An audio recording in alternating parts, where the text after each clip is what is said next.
Friends, और हम देखेंगे ऊषा स्टडी पॉइंट में पॉलिटिकल साइंस अर्थात सिविक्स के लिए राजनीतिक सिद्धांत का भाग दूसरा।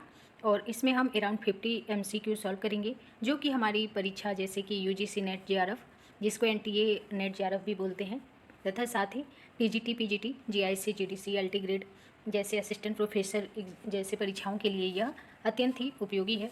तो शुरू करते हैं सॉल्व करना। हमारा आज का पहला क्वेश्चन है और क्वेश्चन नंबर 59 है, ये 51 है। राज्य पृथ्वी पर ईश्वर का अवतरण है, यह कथन किस विचारक का है? तो सही आंसर हो जाएगा ए, यह कथन हेगल का है। अगला क्वेश्चन कह रहा है कि निम्नलिखित में से किस विद्वान ने समाज को ईंट तथा राज्यों को सीमेंट कहा है? तो सही आंसर हो जाएगा ए, आशीर्वादम ने समाज को ईंट तथा राज्य को सीमेंट कहा है। अगला क्वेश्चन कह रहा है कि मानवीय संबंधों के उस किसी भी स्थायी रूप को राजनीतिक व्यवस्था कहेंगे जिसमें महत्वपूर्ण अंगों में शक्ति, शासन अथवा सत्ता अंतर्ग्रस्त हो। ये परिभाषा किस विद्वान ने दी है? तो सही आंसर हो जाएगा सी, रॉबर्ट डहल ने जो है यह परिभाषा दी है। अगला क्वेश्चन है औचित्यपूर्ण शक्ति जो है ये क्या है? औचित्यपूर्ण शक्ति फ्रेंड्स सत्ता होती है। आंसर देख लेते हैं। तो आप देख रहे हैं कि यहाँ पे सही आंसर है डी, सत्ता, यानी सत्ता को औचित्यपूर्ण शक्ति कहा जाता है। सत्ता के निर्णयों का लोग स्वभावतः पालन करते हैं क्योंकि इसका आधार वैधता है। अगला जो हमारा क्वेश्चन है कह रहा है कि मैकियावेली के अनुसार इसमें से कौन सा स्टेटमेंट सही है? तो सही आंसर हो जाएगा ए, व्यक्ति जो है प्राकृतिक रूप से स्वार्थी, दुष्चरित्र और अवसरवादी है। और द प्रिंस में मनुष्य के बुरे स्वभाव का चित्रण किया है मैकियावेली ने। अगला क्वेश्चन है निम्नलिखित में से कौन से एक अरस्तु के विचार ने मैकियावेली को प्रभावित किया? तो सही आंसर हो जाएगा डी, उपरोक्त सभी। अर्थात जो अरस्तु के विचार हैं, नैतिकता और राजनीति का पृथक्करण, राज्य मनुष्य समुदाय का उच्च संगठन है तथा ऐतिहासिक विधि, इन तीनों विचारों से, अरस्तु के इन तीनों विचारों से मैकियावेली जो है प्रभावित हुआ था। अगला क्वेश्चन है राज्य की सर्वोच्चता का समर्थन किसने किया? तो सही आंसर हो जाएगा बी, मैकियावेली ने राज्य की सर्वोच्चता का समर्थन किया। अगला क्वेश्चन है शक्ति की अवधारणा सर्वप्रथम किसने दी? तो सही आंसर हो जाएगा ए, मैकियावेली ने शक्ति की सर्वप्रथम अवधारणा दी मैकियावेली ने। मैकियावेली के अनुसार प्रेम और भय, ये दो जो है शक्तियाँ मनुष्य को वश में कर सकती हूँ, किंतु राजा के लिए भय का सहारा लेना अधिक श्रेष्ठ है और शक्ति जो है ये भय की जननी है, ये भी कहा है मैकियावेली ने। अगला जो क्वेश्चन है कह रहा है कि किसने कहा कि शक्ति एक विशेष प्रकार का प्रभाव है जिसके पालन न करने पर घोर हानियाँ उठानी पड़ती है? इंपॉर्टेंट क्वेश्चन है ये। तो सही आंसर हो जाएगा डी, रॉबर्ट डहल का कथन है कि शक्ति एक विशेष प्रकार का प्रभाव है जिसका पालन न करने पर घोर हानियाँ उठानी पड़ती हैं।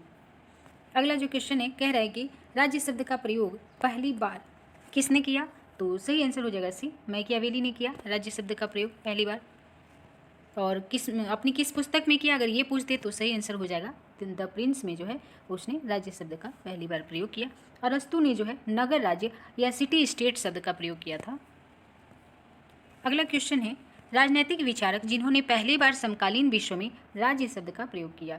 तो ऊपर देख चुके हैं, सही आंसर हो जाएगा मैकियावेली ने सर्वप्रथम जो है राज्य शब्द का प्रयोग किया अपनी पुस्तक प्रिंस में। अगला जो क्वेश्चन है कह रहा है कि निम्नलिखित में से कौन सी एक पुस्तक मैकियावेली के विचार को पूर्ण स्पष्ट करती है? पूर्ण स्पष्ट पे भी ध्यान देंगे, और यहाँ एक पुस्तक तो आप देख ही रहे हैं। इस क्वेश्चन में सही आंसर हो जाएगा डी, सभी, क्योंकि मैकियावेली के जो पूर्ण विचार की बात कर रहा है किसी एक ग्रंथ में नहीं अपितु उनके द्वारा लिखित कई रचनाओं में संकलित हैं, जिनमें से art of war, the discourses on Levi, the Prince Machiavelli की प्रमुख रचनाएं हैं। आगे बढ़ते हैं। मैकियावेली के अनुसार इसमें आपको जवाब देना है, तो सही आंसर हो जाएगा डी, दोनों। राज्य उच्च संघ है जिसमें जनता को राज्य के प्रति पूर्ण समर्पण कर देना चाहिए। साथ ही मैकियावेली ने राज्य को एक कृत्रिम निर्माण माना है। अगला क्वेश्चन है किस राजनीतिक विचारक ने आधुनिक काल में राज्य शब्द का सर्वप्रथम प्रयोग किया? सही आंसर हो जाएगा मैकियावेली ने किया। अगला क्वेश्चन है अरस्तु की उपेक्षा करने वाला पहला आधुनिक राजनीतिक विचारक कौन है? तो सही आंसर हो जाएगा इसमें ए, हाब्स वो पहला आधुनिक राजनीतिक विचारक है जिसने अरस्तु तथा प्लेटो दोनों के ही विचारों का जो है उपेक्षा किया और विशेष तौर पे अरस्तु का जो परिवार संबंधी विचार है उसका जो है हॉब्स ने उसकी उपेक्षा की।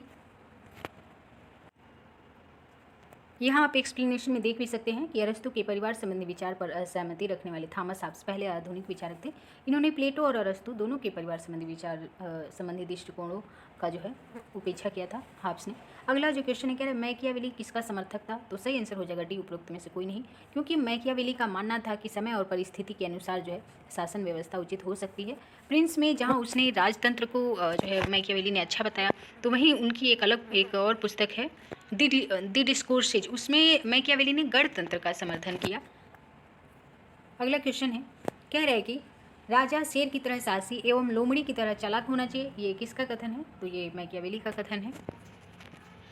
अगला क्वेश्चन कह रहा है कि किसका यह विश्वास था कि व्यक्ति अपने पिता की मृत्यु को भूल सकता है परंतु उसकी संपत्ति की हानि को नहीं भूल सकता, ये भी कथन मैकियावेली का है। अगला जो क्वेश्चन है वो अत्यंत इंपॉर्टेंट है, कह रहा है कि किसने राज्य का इस प्रकार से वर्णन किया है कि यह संपूर्ण विज्ञान में साझेदारी है, संपूर्ण कला में साझेदारी है, प्रत्येक सद्गुण और सभी पूर्णता में साझेदारी है। किसने राज्य का इस प्रकार से वर्णन किया है? तो सही आंसर हो जाएगा ए, एडमंड बर्क ने राज्य का इस प्रकार से वर्णन किया है। अगला क्वेश्चन है, कह रहा है कि निम्नलिखित में से कौन सा सही सुमेलित नहीं है? तो सही आंसर हो जाएगा सी, प्लेटो जो है उदारवादी न होकर एक आदर्शवादी या कल्पनावादी थे, तो सही आंसर हो जाएगा सी।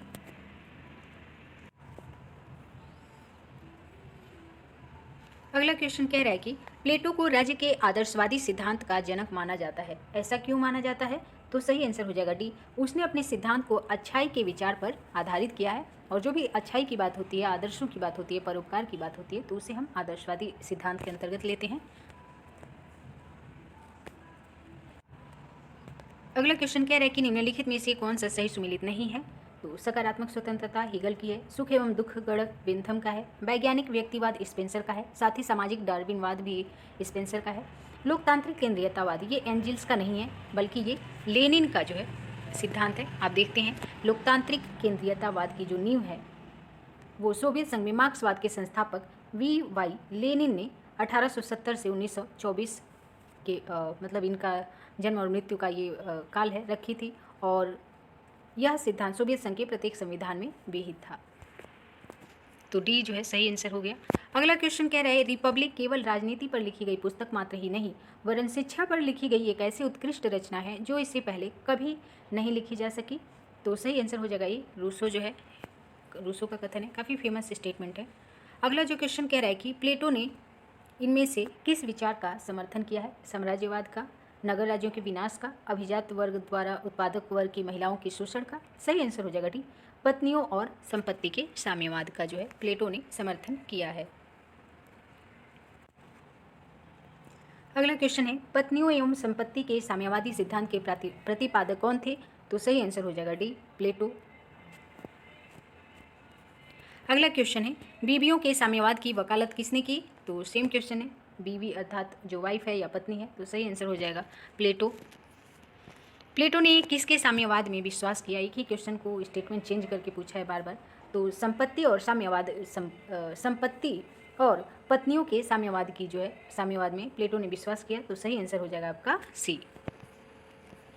अगला क्वेश्चन है प्लेटो के आदर्श राज्य की विशेषता निम्नलिखित में से कौन सी नहीं है? दार्शनिक का शासन सही है, अभिभावक वर्ग के लिए संपत्ति व परिवार का साम्यवाद सही है, नर नारी के लिए समान अधिकार ये भी सही है, प्लेटो ने ऐसा माना था, पुरुष प्रधान परिवार नहीं, ये वैसे भी देखें तो ये दोनों एक साथ सही नहीं हो सकते। नर नारी के लिए समान अधिकार की बात की थी, पुरुष प्रधान परिवार की बात प्लेटो ने नहीं की थी, और यहाँ पूछ रहा है कौन सा सही नहीं है, तो हमारा जो आंसर हो जाएगा डी हो जाएगा। अगला क्वेश्चन है प्लेटो के राजनीतिक चिंतन में बीज निहित हैं किसके? तो सही आंसर हो जाएगा डी, उपरोक्त सभी के, अर्थात उपयोगितावाद, फांसीवाद तथा समाजवाद इन सभी का जो है बीज निहित है प्लेटो के चिंतन में। अगला क्वेश्चन कह रहा है कि राज्य ओक या चट्टान से उत्पन्न नहीं होता वरन उसमें निवास करने वाले व्यक्तियों के चरित्र से उत्पन्न होता है, ये किसका कथन है? तो ये प्लेटो का ही कथन है, सही आंसर हो जाएगा डी। अगला क्वेश्चन कह रहा है कि निम्नलिखित में से किसने प्लेटो को मुक्त समाज का शत्रु घोषित किया? तो फेमस है कार्ल पापर ने ऐसा कहा है प्लेटो के बारे में, प्लेटो को मुक्त समाज का शत्रु कहा है कार्ल पापर ने। अगला क्वेश्चन कह रहा है कि जब तक दार्शनिक राजा नहीं होंगे या विश्व के राजा दर्शन की भावना से प्रेरित नहीं होंगे तब तक राज्यों को उनकी बुराइयों से कभी मुक्ति प्राप्त नहीं होगी। ये कथन भी प्लेटो का है। अगला जो क्वेश्चन है वो कह रहा है कि सुमेलित करना है। तो हम देखते हैं कि इच्छा न कि शक्ति राज्य का आधार है। ये कथन टी.एच. ग्रीन का है। दूसरा है पुष्पिन उतना ही अच्छा है जितना कि कविता। ये जो कथन है ये बेंथम का है। फिर कह रहा है कि व्यक्ति को छल कपट जानने के लिए लोमड़ी और भेड़ियों को डराने के लिए शेर होना चाहिए। तो ये मैकियावेली का फेमस स्टेटमेंट है। और अपने ऊपर अपने मस्तिष्क तथा शरीर पर व्यक्ति संप्रभु है। ये जे.एस. मिल का कथन है। तो इस प्रकार हम देखते हैं इसमें सही आंसर ये है। यहाँ सुमेलन को आप एक बार देख भी लेंगे, मैकियावेली का स्टेटमेंट और मिल, ग्रीन तथा बेंथम का जो स्टेटमेंट है। अगला जो क्वेश्चन है ये भी सुमेलित करने के लिए कह रहा है। तो इसको हम देखेंगे। तलवार के बिना जो प्रसन्नविदा है वो मात्र शब्द है, यानी जो समझौता है वो तलवार के बिना मात्र शब्द है। ये हाब्स का कथन है, पहला हाब्स हो जाएगा। फिर कह रहा है व्यक्ति को स्वतंत्र होने के लिए बाध्य किया जा सकता है। ये रूसो का फेमस स्टेटमेंट है। तीसरा कह रहा है कि उच्चतर शक्ति केवल डाकुओं का झुंड बना सकती है, राज्य नहीं। ये बोंदा का कथन है। और जो चौथा स्टेटमेंट है वेरी इंपॉर्टेंट है, राज्य का कार्य व्यक्ति में आत्मनिर्भरता की भावना को नष्ट करता है, उसके उत्तरदायित्व को कमजोर करता है तथा उसके चरित्र को कुंठित करता है। ये जे.एस. मिल ने कहा है राज्य के बारे में। तो इस प्रकार हम देखते हैं, सही आंसर देख लेते हैं। यहाँ पे जो सही आंसर है वो है ए। यहाँ सुमेलन भी आप देख सकते हैं एक नज़र। यहाँ पे कह रहा है कि तलवार के बिना प्रसन्नविदा मात्र शब्द है, हाब्स का कथन है। व्यक्ति को स्वतंत्र होने के लिए बाध्य किया जा सकता है, रूसो का कथन है। उच्चतर शक्ति केवल डाकुओं का झुंड बना सकती है, राज्य नहीं, बोंदा का कथन है। और राज्य के बारे में मिल का कथन है कि राज्य का जो कार्य है वो व्यक्ति में आत्मनिर्भरता की भावना को नष्ट करता है, उसके उत्तरदायित्व को कमजोर करता है तथा उसके चरित्र को कुंठित करता है। अगला जो क्वेश्चन है ये भी कह रहा है कि सुमेलित ही करना है। तो हम देखते हैं कि राज्य और विधि का सामान्य राज्य का दार्शनिक सिद्धांत, ये जो कथन है वो बोसांके का है, यानी ए का हो जाएगा चौथा। तो इस प्रकार हमारा सही आंसर निकल के आता है बी।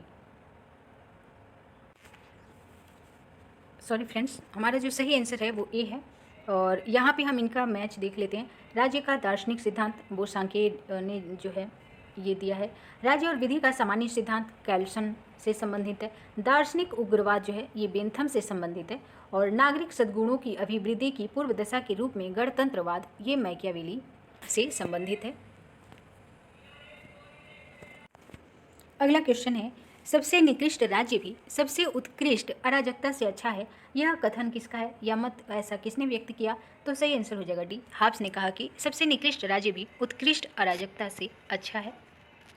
अगला जो क्वेश्चन है कह रहा है राज्य के स्वरूप के बारे में कौन सा कथन जो है कौन सा सही है, देख लेते हैं। राज्य अपने आप में साध्य है, राज्य साध्य का साधन है। और राज्य साधन और साध्य दोनों है, राज्य न तो साध्य है न ही साधन है। तो सही आंसर हो जाएगा भी, राज्य जो है साध्य का एक साधन है। अगला क्वेश्चन है राज्य साधन है साध्य नहीं, यह सिद्धांत जो है किसके अनुसार? तो सही आंसर हो जाएगा उदारवाद के अनुसार, राज्य जो है साधन है साध्य नहीं। अगला क्वेश्चन है एक आधुनिक राज्य संविधान के बिना राज्य नहीं अपितु अराजकता का शासन है, किसका स्टेटमेंट है? तो जेलिनेक का कथन है। ये काफ़ी इंपॉर्टेंट है और काफ़ी फेमस कथन है कि एक आधुनिक राज्य संविधान के बिना राज्य नहीं बल्कि अराजकता का शासन है, ये जेलिनेक का कथन है। अगला क्वेश्चन जो है ये कह रहा है सुमेलित करिए। तो मैं ही राज्य हूँ या मैं राज्य हूँ, ये जो कथन है ये लुई 14वें का कथन है। और राज्य व्यक्ति से पहले है, ये अरस्तु का कथन है। और राज्य पृथ्वी पर ईश्वर का अवतरण है, ये हिगल का कथन है, ये रहे। और राज्य व्यक्ति का बृहद रूप है, ये जो है प्लेटो का कथन है। तो इस प्रकार हम यहाँ पे सही आंसर देख लेते हैं। इनका सुमेलन देख रहे हैं। राज्य मैं राज्य हूँ लुई 14वें का है। राज्य व्यक्ति से पहले है अरस्तु, राज्य पृथ्वी पर ईश्वर का अवतरण है FWJ हिगल। और राज्य व्यक्ति का बृहद रूप है, ये प्लेटो का स्टेटमेंट है। अगला क्वेश्चन है किसने कहा है कि राज्य व्यक्ति का बृहद स्वरूप है? तो सही आंसर हो जाएगा ये प्लेटो ने कहा है कि राज्य व्यक्ति का बृहद स्वरूप है। अगला क्वेश्चन कह रहा है कि कौन यह मानता है कि राज्य व्यक्ति से पूर्व है? तो सही आंसर हो जाएगा बी, अरस्तु मानता है कि राज्य व्यक्ति से पूर्व है। अगला क्वेश्चन है ये कह रहा है कि सरकारों का सुव्यवस्थित वर्गीकरण सबसे पहले जो है प्रतिपादित किया था किसने? अरस्तु ने किया था, सही आंसर हो जाएगा सी। और आप देखते हैं शासकों की संख्या और सामान्य रूप और उसका विकृत रूप इस प्रकार से जो है वर्गीकरण किया था अरस्तु ने। अगला जो क्वेश्चन है कह रहा है कि राज्यों का वर्गीकरण सर्वप्रथम किसने किया? तो सही आंसर हो जाएगा ये, अरस्तु ने किया। अगला क्वेश्चन है, निम्नलिखित में से किसको अरस्तु ने सरकार के विकृत रूप में संदर्भ किया है? विकृत रूप के संदर्भ में वर्गीकृत किया है। लोकतंत्र, निरंकुश तंत्र और कुलीन तंत्र, ये सभी जो है अरस्तु ने जो शासन तंत्र का वर्गीकरण किया उसमें ये विकृत रूप थे, तो सही आंसर हो जाएगा डी, उपरोक्त सभी। आप इसको देख लेते हैं एक्सप्लेनेशन एक बार।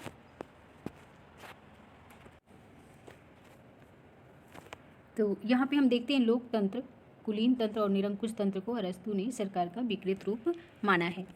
अगला क्वेश्चन कह रहा है कि अरस्तु ने राज्यों और संविधानों का वर्गीकरण जो है किस प्रकार किया है? तो सही आंसर हो जाएगा बी, शासकों की संख्या और शासन की गुणवत्ता के आधार पर।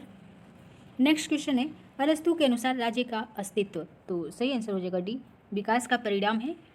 अरस्तु के अनुसार राज्य जो है स्वाभाविक संस्था है, प्राकृतिक संस्था है और विकास का परिणाम है।